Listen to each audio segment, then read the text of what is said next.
with the very latest Politics Live. Labour U-turn on green spending, calls for Rishi Sunak to apologise and a crackdown on protests. This is Politics Live.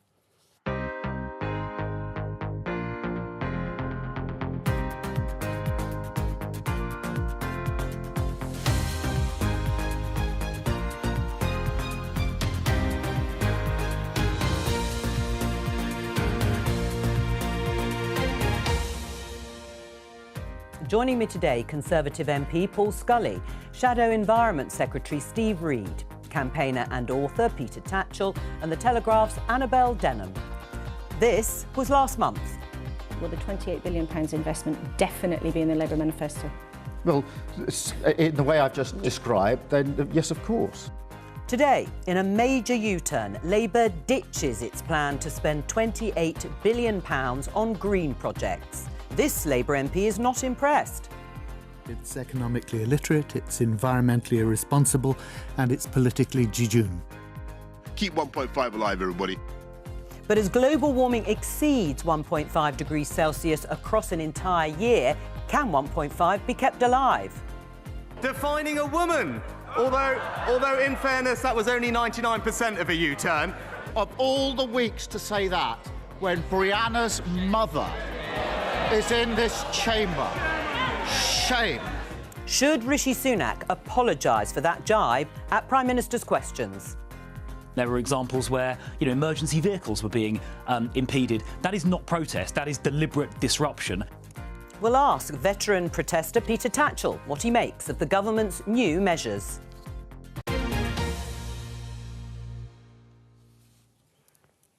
Well, following on from those headlines, let's start with this question to you, Paul Scully. Are U-turns good or bad politics? I think it depends on the context, to be fair, because I think it's right that people, including politicians, change their mind when facts change. When the facts change. To reflect, what the situation is in the country. But you've got to lead the country. You shouldn't be doing it as a weather vane. You can't be a weather vane. So you've got to show strong leadership. And that's, I think, what we've seen with Keir Starmer since he was attempting to be leader of his party, to what he's doing now, promising now, two totally different things. And so it does seem to be he's ditching a lot of the things that he said before.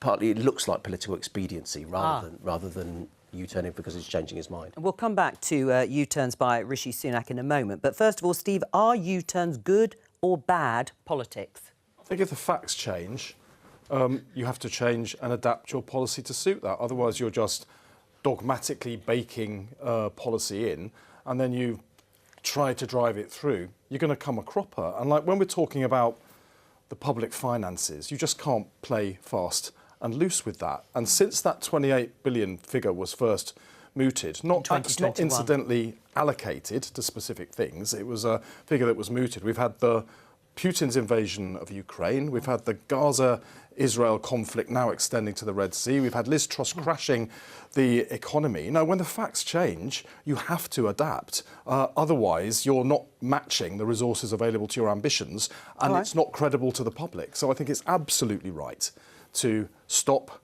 assess, and then move forwards in a way that's going to keep the public finances safe and secure. Good or bad politics when it comes to U-turns? Well, I think the public is fed up with politicians that don't have principles and don't stick to them. They see so many politicians changing what they stand for according to the shifts in public opinion, rather than sticking up for what they believe in and what they know is the right course. Now, having said that, on this particular issue of Labour's green policy, Keir Starmer is saying that the public finances are uncertain, the money probably isn't there, so he has to row back. But that is not true. We have in this country 171 billionaires who have a combined personal wealth of over £600 billion. If they were taxed at just a rate of 1% per annum, that would raise £6.1+ billion every year, and they wouldn't lose a penny because their wealth is increasing at the rate of 5 to 10% every year. So my view is, to paraphrase Spider-Man, with great wealth comes great responsibility. Great quote.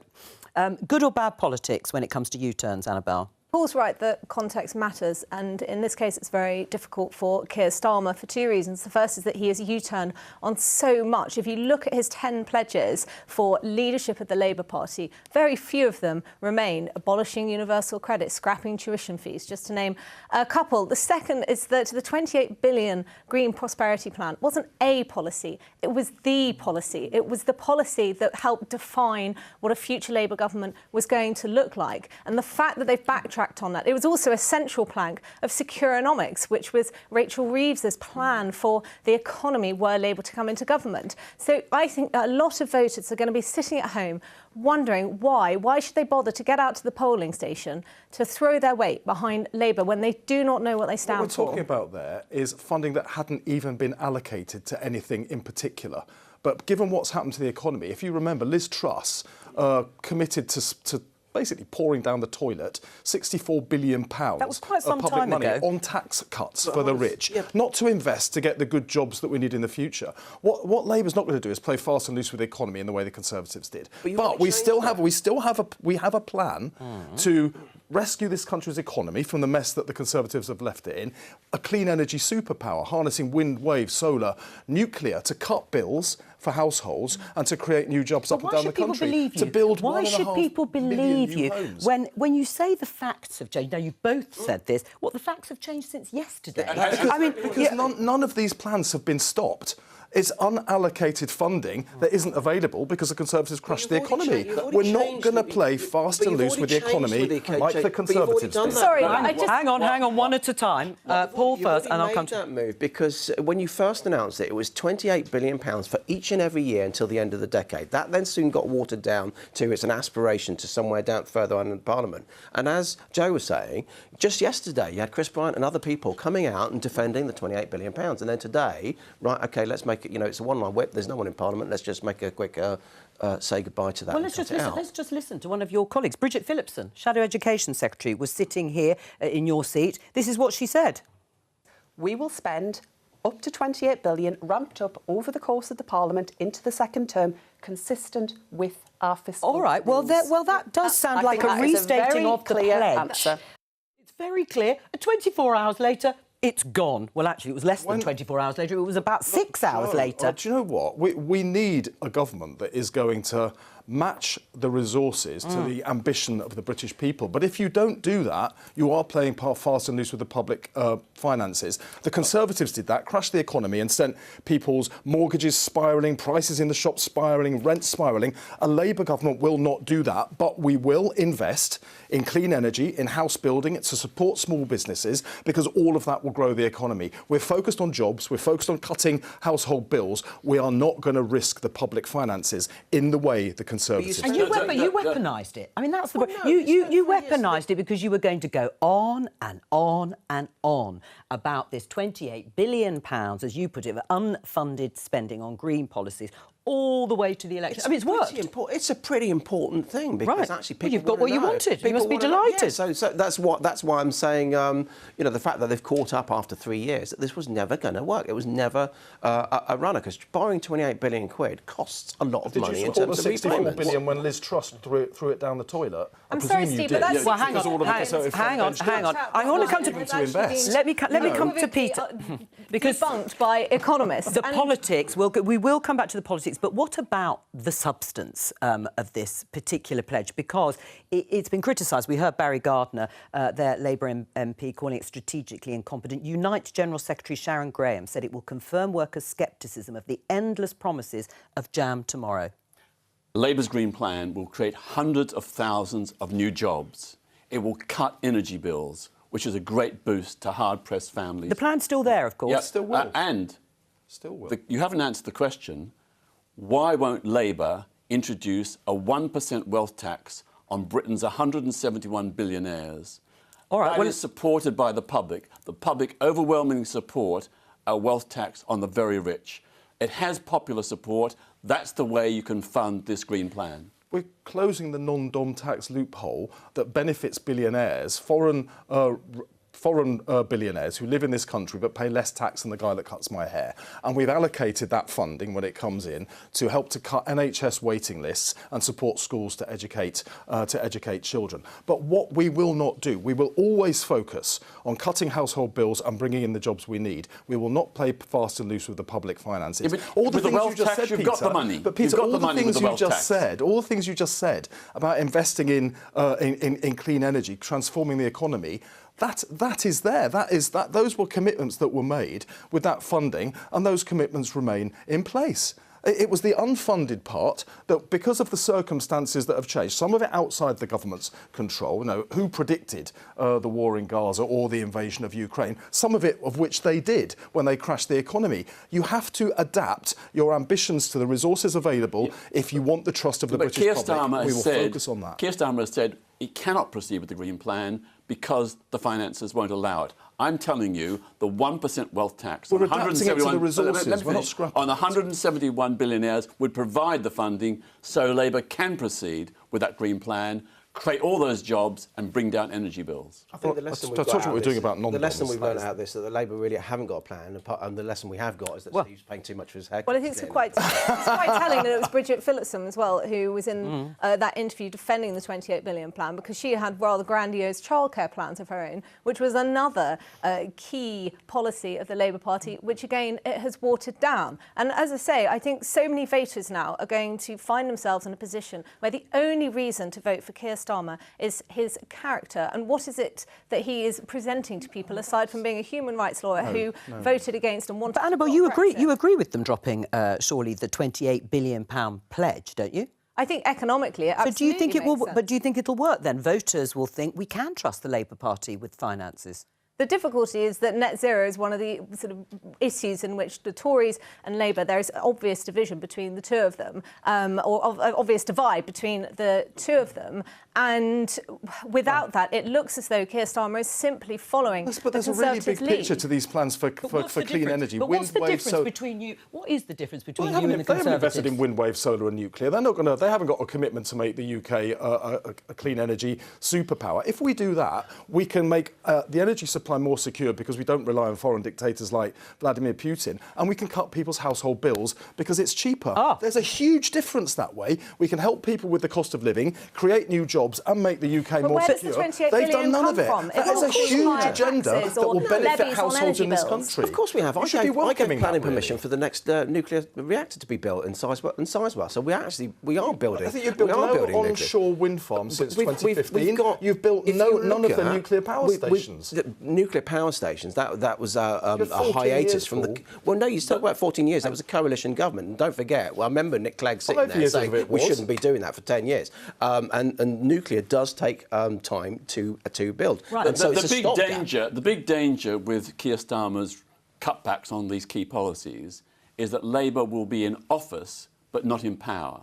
It will not make a substantive difference, and therefore voters will become disillusioned, and we will have a cynicism. Well, let me pick up roads our democracy. Well, let me show you. Hang on, Steve. Let me spell out what they are. But let me spell out what some of those plans were that Peter might be talking about. The Green Prosperity Plan was meant to provide for £6 billion a year for a home insulation programme, £3 billion for 6 clean steel plants, and £1 billion to set up net zero industrial clusters.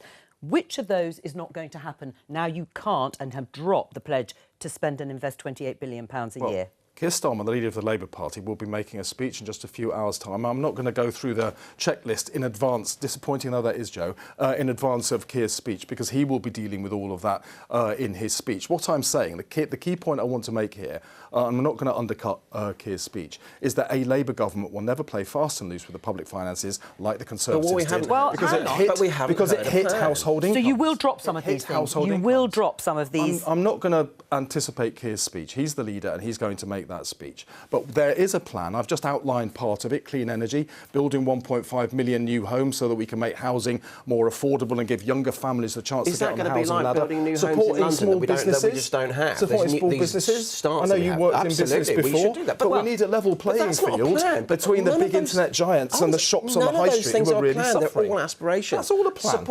Support small businesses. We all want to support small businesses. But you haven't. You've had 14 years. I used to run one. Well, absolutely we have. I've heard you lot go on about levelling the playing field. You've done nothing. When I was Minister for Small Business, we put 408 billion quid into the economy to support small businesses and other people's livelihoods as well. We've started there, helped to grow management to help productivity for small businesses as well. About how high rates are. Absolutely, how high their energy bills absolutely are. have. What's your plan? So what are your plans? Hang on. You said you were going to scrap business rates a few years ago. Now I speak to other Labour. Hang on. Let me just come back to the central central question on U-turns, because Rishi Sunak and his government have also U-turned on this precise area and subject. I mean, you could ask, is the Conservative Party still committed to net zero? I mean, last year, Rishi Sunak delayed its ban on new diesel and petrol cars from 2030 to 2035 because he thought it was politically expedient to do so following the Uxbridge by-election result. I think it was actually the whole point about net zero is this transition. I think it's going to 2050. We need to use every day, every month, every year to actually build up to 2050. So it's that transition.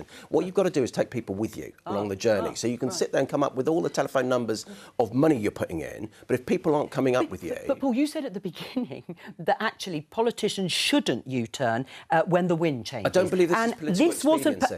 This wasn't the facts changing, was it? What I'm saying is that I personally would not have changed the date of when petrol engines are going to be banned yet, because I think you've got to make sure that you've got enough electric... It just happened to happen straight after the Uxbridge by-election, which was all about the ultra-low emissions zone, which you won by a very narrow margin. Yeah, but that's not going to have the effect on... There was no election the day after. That was after an election. You've still got an 18 months from that period. This isn't the only issue. This isn't the only issue. The Tories promised up to 100 or more new oil and gas licences. They've already given the go-ahead for 51. That's completely against the principle of reducing our carbon footprint. No, it goes completely against what was promised. It's net zero, not zero. Right, but Peter mentions it. We're talking about U-turning on key issues. Look, just today, The Times is reporting Rishi Sunak faces internal revolt over plan to scrap boiler tax. Climate Minister and official fear stopping the scheme could put Britain's net zero ambitions in jeopardy. Was that a principled decision, do we think? Well, it's not been taken yet. I mean, this is people, you know, there are always people lobbying the Prime Minister, always people lobbying ministers, whether it's inside the party, whether it's lobbyists from outside the party that are doing this. That's that live debate that's going on. Net zero is politically expedient, isn't it, to both of you, depending on which way the wind is blowing? No. It's protecting the climate and the planet and nature and the countryside around us. We have to do it. Now, I do think it was irresponsible of the government to extend drilling in the North Sea. It doesn't help fuel security. But you're not opposing it. Well, we're not in favour of what they're doing. We can't take away licences that once they've issued them, but we want to transition the economy to clean energy, wind, wave, solar, nuclear in the way that I just described. Not just because it hits net zero and protects the planet, because it creates jobs and it cuts people's household energy bills. All of those are good things that the Conservatives have not done. They're all good things, but you can't do it overnight. People need to wake up to there are jobs at risk in oil fields.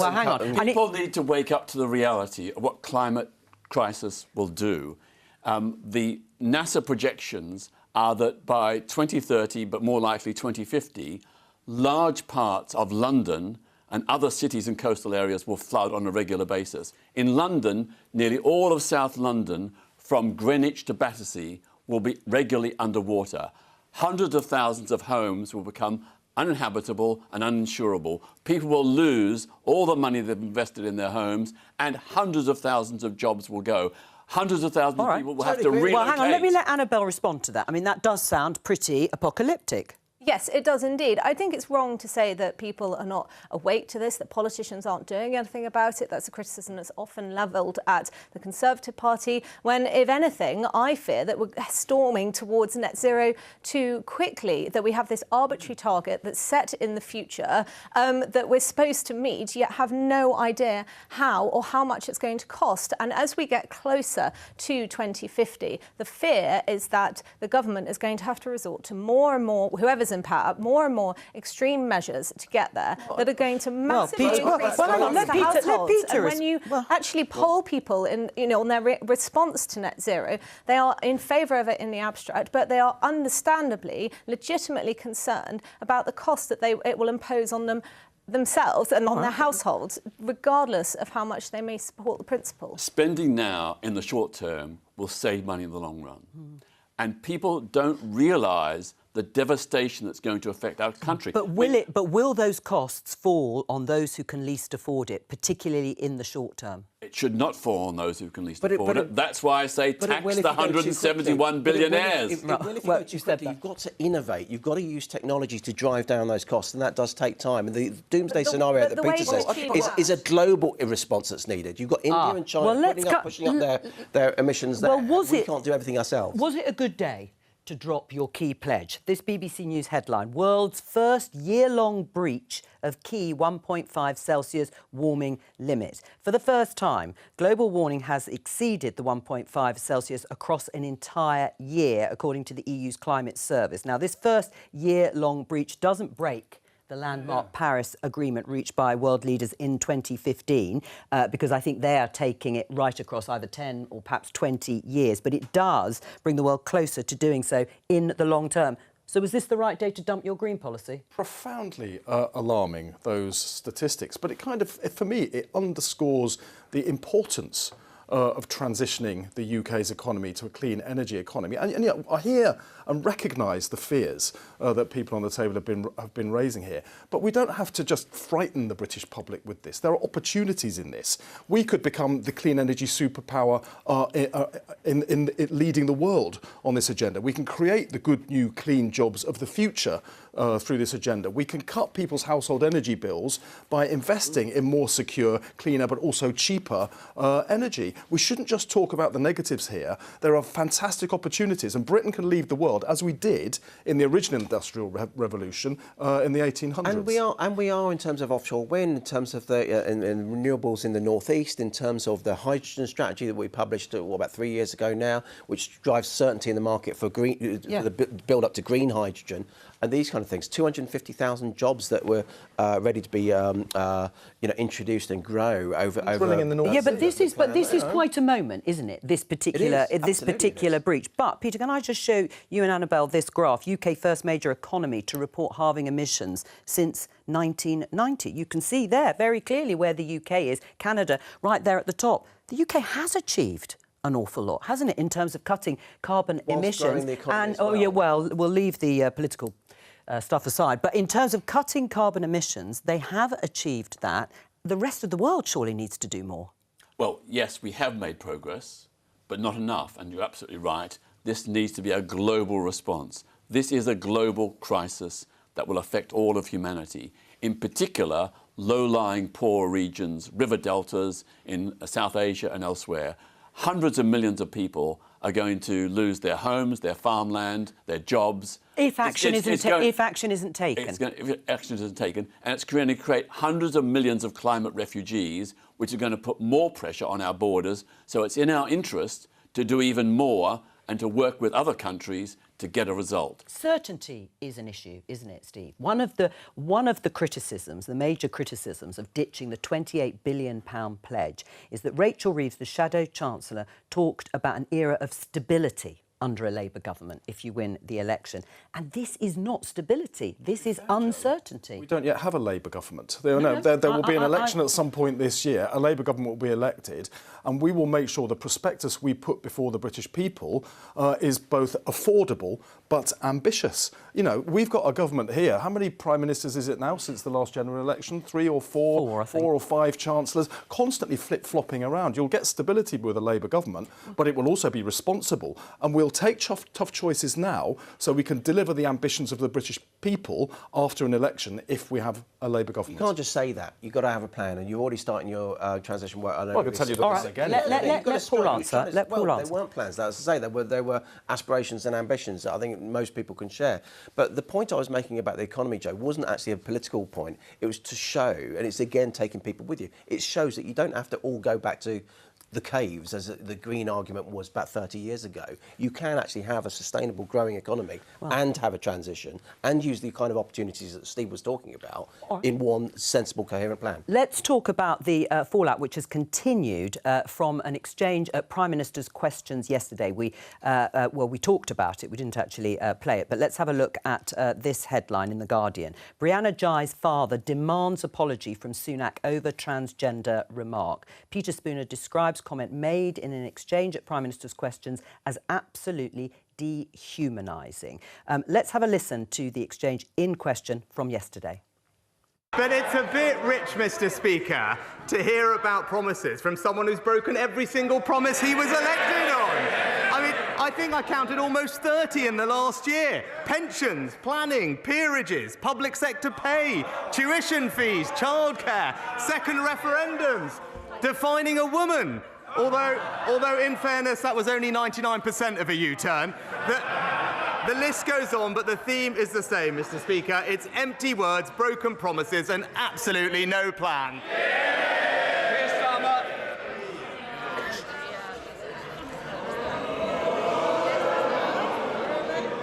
Of all the weeks to say that, when Brianna's mother is in this chamber, shame, parading as a man of integrity when he's got absolutely no responsibility. And this morning, the Prime Minister responded like this to calls for him to apologise. Like everyone, I was completely shocked by Brianna's case. To have your child taken from you in such awful circumstances is almost impossible to come to terms with. And for Brianna's mum to talk with such empathy and compassion about that, I thought was inspiring, and it showed the very best of humanity. I have nothing but the most heartfelt sympathy for her entire family and friends. But to use that tragedy to detract from the very separate and clear point I was making about Keir Starmer's proven track record of multiple U-turns on major policies because he doesn't have a plan, I think is both sad and wrong, and it demonstrates the worst of politics. Paul, should Rishi Sunak apologise? I think it's a difficult one. It's funny what you just said at the end there. That's the first time I've seen it, because it is the kind of politics I really hate about this. Because but should he apologise? Rishi was right to talk about the definition of woman as a change. I wouldn't have made the joke line at the end of it, given the circumstances, whether Brianna's mum was in the room or not, the gallery or not, because of the relevance of the news story at the time. But then you get this sort of confected outrage around it as well, politically outrage around it, around the understandable concern, and then it becomes more and more difficult to actually have a sensible conversation. For Rishi, he was he's a dad himself. He's a passionate man that is compassionate man. He was with Zach Eagling shortly afterwards. He was also in the gallery talking about Zach's law about epilepsy trolling. He was with Jo Coburn shortly afterwards as well, who opened up about his attempted suicide a few years ago. So there's no doubt that Rishi's compassionate, and it does become politics at its worst when it becomes that kind of that outrage afterwards. But would it be better then to just say sorry? I would have probably acknowledged it at the time. Yesterday, I think the longer it goes, the more the politics gets ratcheted up, and that's what I mean about the worst of politics. It becomes harder to say sorry when it looks more like the kind of political weather that we were talking about earlier. I mean, he did stand up at the end of Prime Minister's questions to say something about that particular exchange. Do you think that would have been the right time? Possibly. I wasn't in the chamber, so but that's the kind of immediacy sometimes you need. You need to be fleet of foot in these kind of exchanges. Right. But I wouldn't then put it off distance. I'd have some gap between what he was at the point he was actually making in PMQs about Keir Starmer. What did you make of the exchange? Do you think Rishi Sunak should apologise? Yes, he should. I mean, I disagree with Rishi on trans issues, but I defend his right to free speech. Mm-hmm. But those comments in that context was not appropriate. It was tone-deaf and insensitive. And I'm sad to say, this is part of the Tory culture war, which is demonising trans people, which is not prime ministerial at all. It's not what we expect from our country's leader. There's been too much insult against trans people. We can have different points of view, but to target a vulnerable community in the way successive Tory prime ministers and ministers have done, I think is feeding into prejudice and hostility, and it causes trans people great anxiety and trauma. That's not right at all. However, Rishi Sunak was not making fun of trans people. What he was doing was drawing attention to the fact that Keir Starmer has not yet made clear his position on gender and sex. It was a legitimate challenge to the leader of the opposition on what is a very important issue. Look, the whole... ludicrous. No, I wasn't. And I was thought in the it was chamber. inappropriate. Let her finish and then I'll come back I think that Rishi Sunak, absolutely tone-deaf, ill-judged, he oughtn't to have said it. However, it was political opportunism for Keir Starmer to then stand up and say shame on Rishi Sunak and to question his integrity. I was in the chamber. I was clearly sat, he did not mean any offence to I was Brianna sat Jai's just family. a few seats along from Keir Starmer. I heard Keir Starmer stand up and welcome Brianna Jai's mother to the chamber. It made it clear to everybody before he spoke. Then Rishi Sunak made that comment, which was so offensive to Brianna's parents. Just imagine what they've been through. To then hear a comment like that. Now, I can accept it was pre-scripted. He should have had the wherewithal to know he shouldn't have said it. He said it. I wish, for their sake, he'd just said sorry there. We wouldn't be talking about it now. None of us want to be talking about this. We don't want to, this issue should never become politicised. But the fact that Rishi Sunak, the Prime Minister, said what he said in front of the parents of a murdered trans child and then refused to apologise But would you not is so concede that upsetting Keir Starmer for has the dragged it parents. on, that he Well, has if a you role listen to to play Brianna's father, in intensifying the is agony not of saying what Brianna's you're family? saying. Brianna's father is asking the Prime Minister to apologise, and that doesn't seem so much to me. If you make a mistake, you say sorry. But the fundamental of what Annabelle was saying was right about Keir's position. I think the whole point about this, because Peter was talking about approach to trans people, but what about the approach to women who are understandably concerned about this toing and froing about the definition of a woman? They want their say. No, I understand that. I understand that. But no, I'm following on from Peter's point rather than I've said what I've said about the chamber and. This, for me, again, is something that I can't stand this debate because it's supposed to be about tolerance. This is entirely supposed to be about tolerance and letting people live the life they want to live. But yet it seems to be the most intolerant debate. Right. Let's have a look. Kemi Badenoch, who is Equalities Minister, did tweet this. Every murder is a tragedy. None should be trivialised by political point scoring. As a mother, I can imagine the trauma that Esther Jai has endured. It was shameful of Starmer to link his own inability to be clear on the matter of sex and gender directly to her grief. As Minister for Women and Equalities, I've done all I can to ensure we have taken the heat out of the debate on LGBT issues while being clear about our beliefs and principles. Keir Starmer's behaviour today shows Labour are happy to weaponise this issue when it suits them. Steve? Well, anyone would think Kemi Badenoch is running a leadership campaign, wouldn't they, from the way that she's trying to wade into this particular one. All that is required is very, very simple, and the vast majority of your viewers, I suspect, will agree with it. If you say something offensive and wrong, you say sorry, and that's all that we're asking from the Prime Minister, and I really wish he had done it, because then Brianna's parents wouldn't be being dragged through the media and the papers again today, when what they need is the time to get back and grieve what's happened. Can I just add that over a month ago, or about a month ago, I wrote to Kemi Badenoch requesting a meeting between her and LGBT plus community groups, which she has refused to meet since she became minister.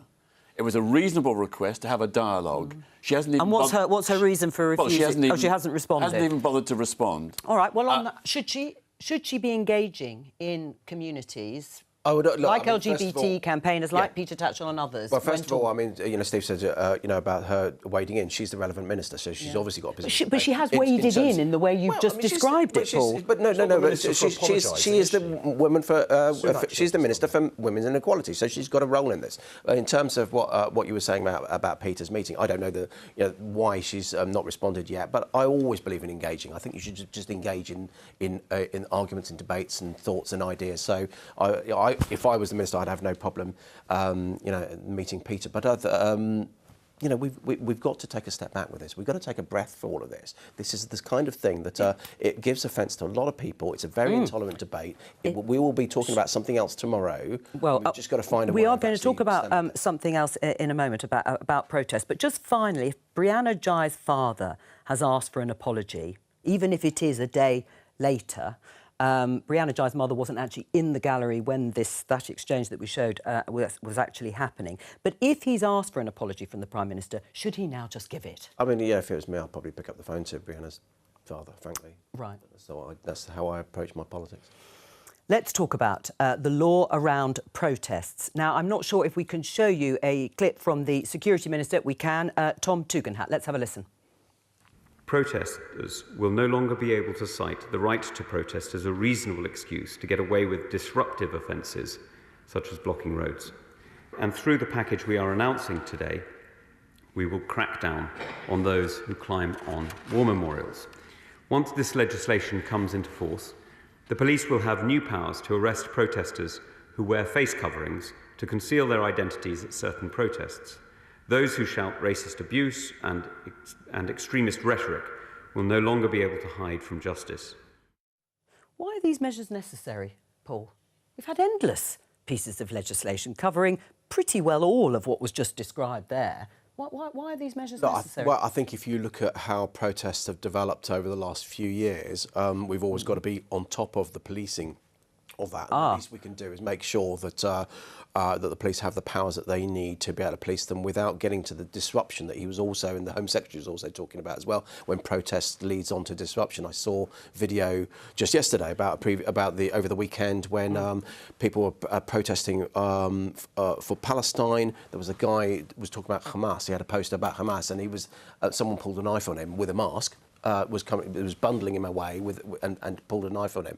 That's the kind of thing that we need that policing for. It's when you have the agitators around the kind of protest that Peter does on a mainstream. Well, as you've said, Joe, we already have a vast array of anti-protest laws. They're getting more and more extreme. The UN rapporteur has called out Britain for undermining the fundamental human right, the British value of the right to protest. When you become a British citizen, you have to sign up to the right to protest and free speech. The government is progressively eroding that.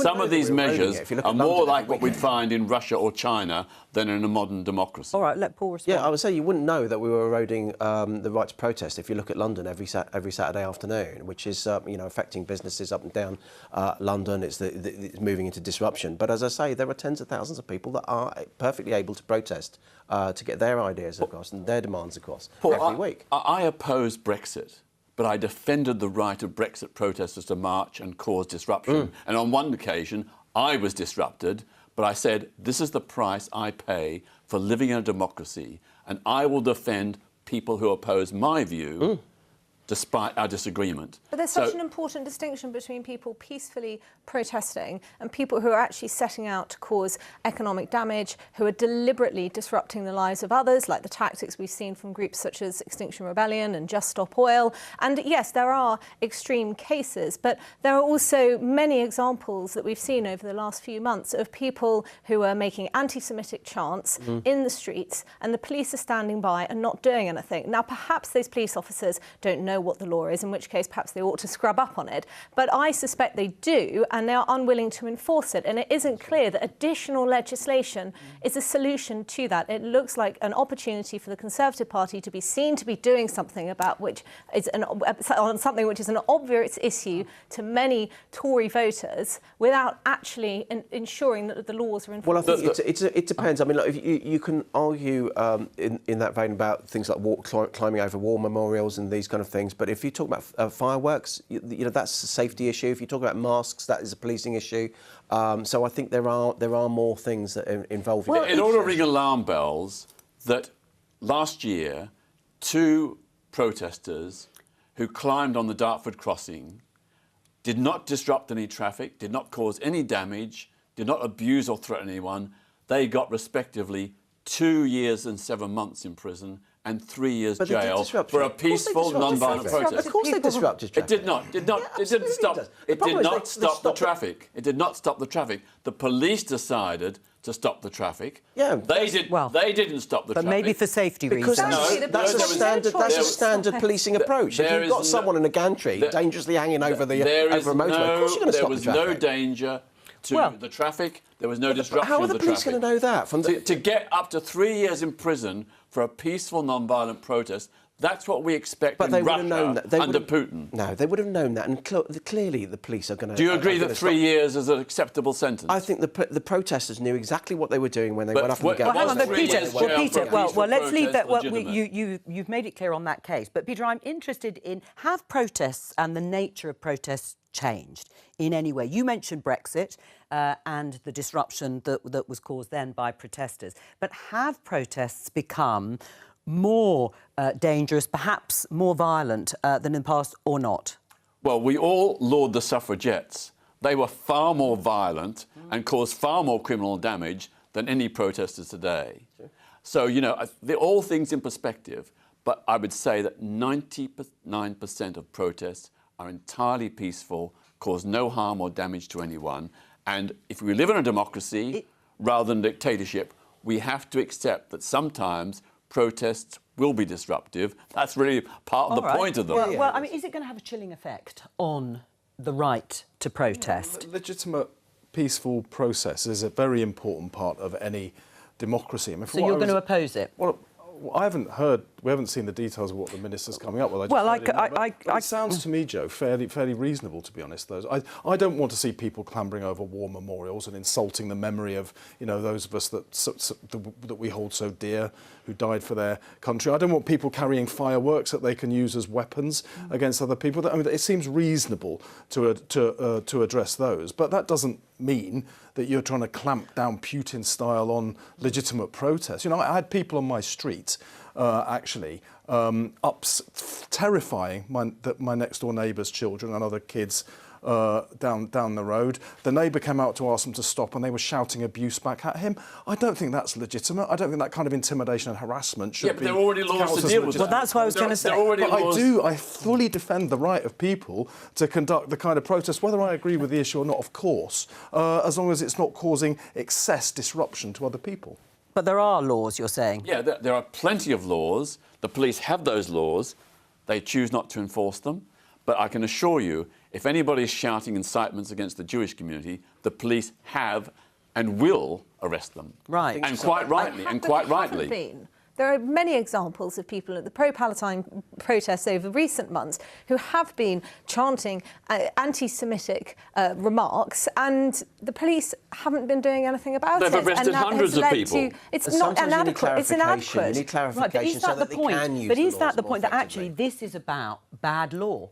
That in the past, the police either haven't understood or they are not actually carrying out their duty, because you've got the Antisocial Behaviour Crime and Policing Act, you've got the Public Order Act. I'm sure there's one other bill that is including the power to ask people to remove face coverings. Incitement to racial hatred or incitement to violence is covered under other laws. You've got to look at these laws really carefully. I remember a few years ago in the Blair government, I think it was, when you had the law to change the protests around some buildings, including Parliament. The problem is the way that it was written, the only guy in the whole country it didn't affect was the guy that was camping outside, Brian Hall.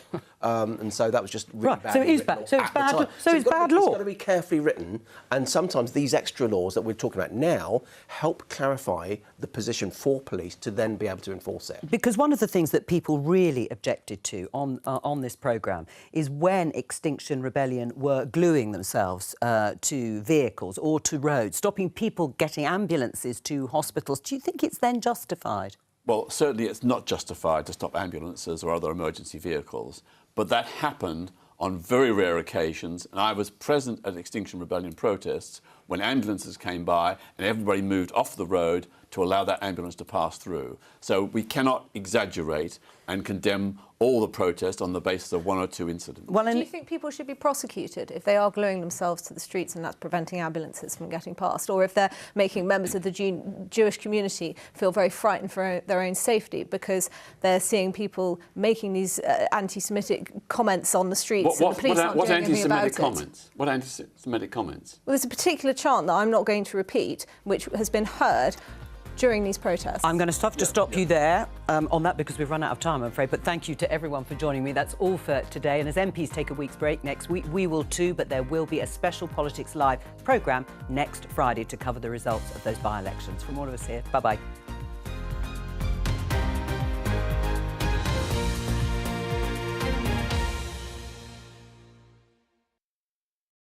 The dragons are back. Behind those doors, destiny awaits. With some new faces.